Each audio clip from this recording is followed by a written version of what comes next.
It is at a time like this that we discover we are, in fact, fighters. We are fighters because we love what we do, and this is a point of pride. We are the audacious, and we have as many ideas as we do approaches because we have to make our business change. When we discovered the letters L-O-V-E live inside the word evolve, we did both with sincerity. We pronounced things like today or tonight or right now. This is our chance. This is our chance to do what need be done.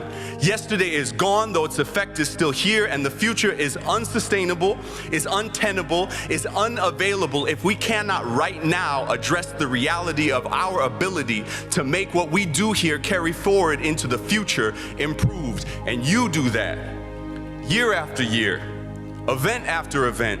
You make improvements, and maybe in the valleys of those engagements where the event is still being planned, maybe like teachers and mothers, you have found yourself missing the recognition you so truly deserve. So let me take this moment to say thank you for doing this work, this tedious work, this overwhelming, this delicate and fragile and bold work. And we will continue to do this work because we have the temerity to lay in the electric air in dauntless print.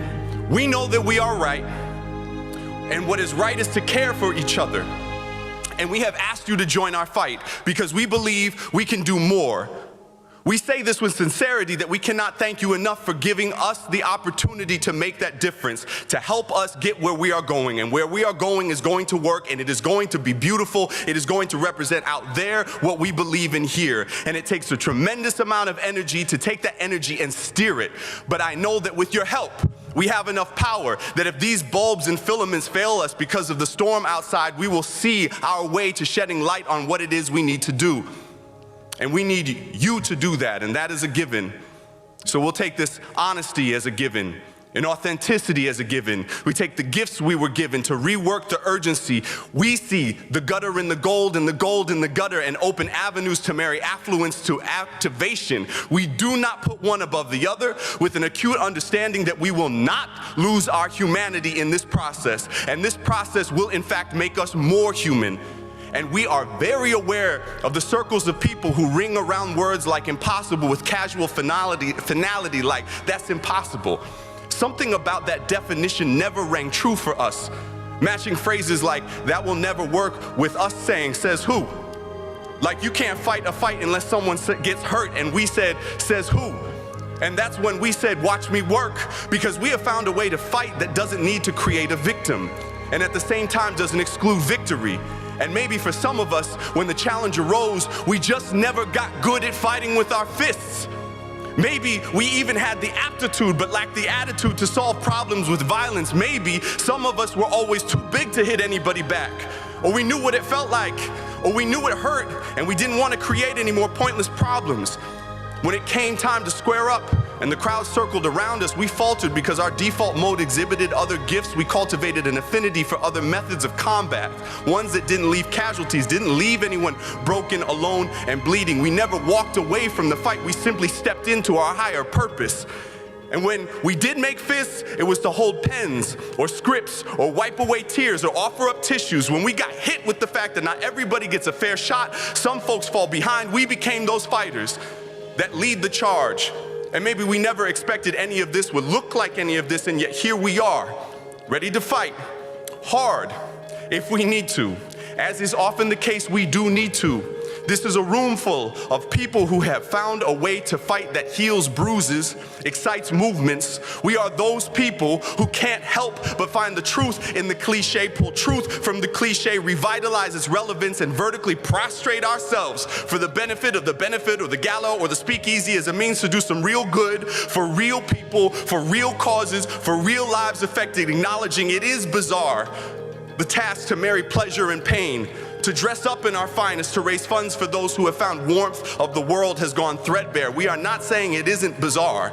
We just didn't forget bizarre can also mean communal meeting place, to exchange goods for goodness and raise funds as well as awareness, to help those who have fallen on hard times, to lift voices that have fallen on deaf ears in a world that for them has too often come up short.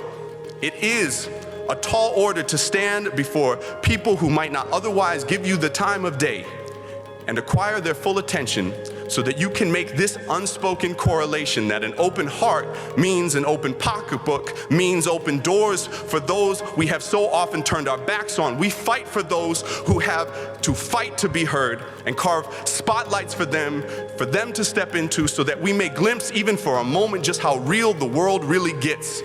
We get to show each other just how simple it can be to connect.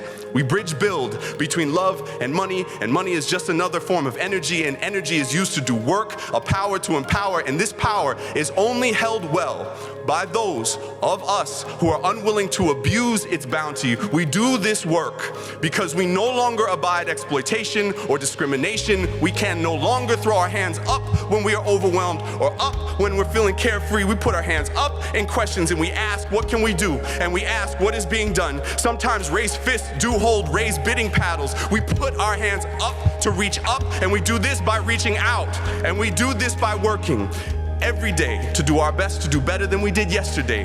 And we will use that short fuse attention span to demand that change is now.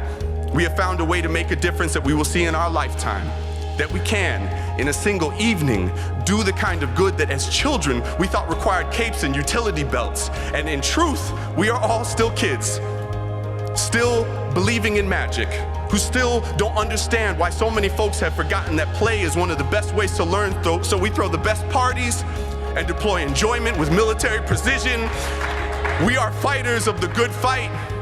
Y'all are the trope cognizant, hope jugglers, calendar alchemists, shamanic empathy warriors of compassion and clarity whose management impacts real lives to exact actual dreams with concrete numbers that become the foundation of a world improved one event, $1, one person at a time. Like this is a room full of fighters.